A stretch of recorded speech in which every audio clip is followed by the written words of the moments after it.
Rolling. And we are rolling. Okay, phones down. Welcome to TTAC Hot Takes, where our production values are low, but our irreverence is high.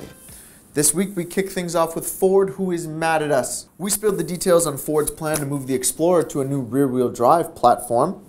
The Explorer and its Lincoln brother will be based on Ford's new modular CD6 platform and will come out of the company's Chicago assembly plant. Ford is particularly mad we spilled the beans on its plans for an Explorer ST. Now imagine how they're going to feel when we tell you they binned the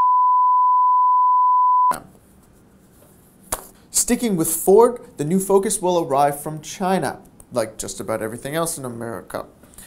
Chinese production should be operational by the middle of next year, meaning we're looking at a mid-2019 arrival for North America, if anyone even cares.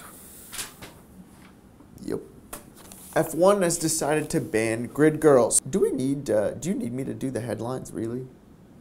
Formula One bans grid girls. The world's most boring series in the world has decided to ban grid girls in response to growing public pressure.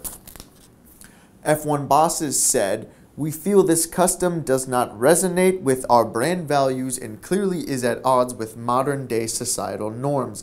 We don't believe the practice is appropriate or relevant to Formula One and its fans, old and new, across the world."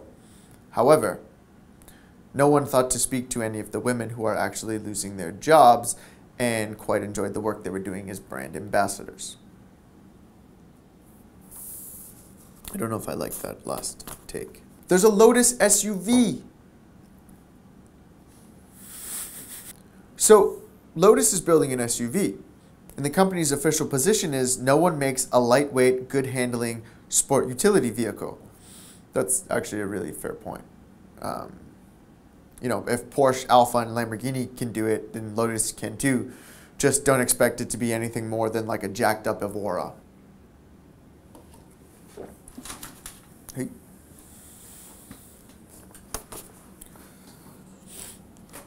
Ever wonder what happens when two low-rent jitneys smash into each other?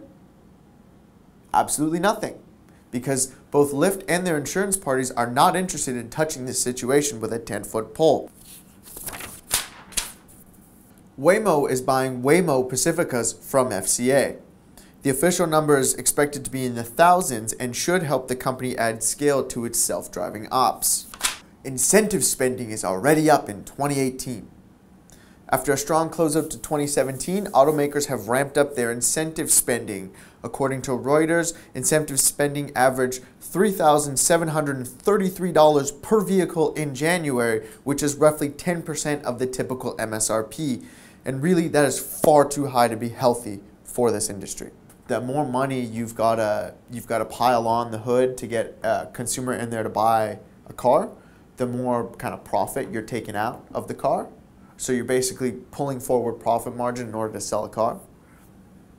Lastly, we have news on the Nissan 370Z. The company has said they won't kill the Zetto. However, they haven't really promised a new one either. That's all we got for now. Check back next week for more Mimsy. We're done. That's it. We're done.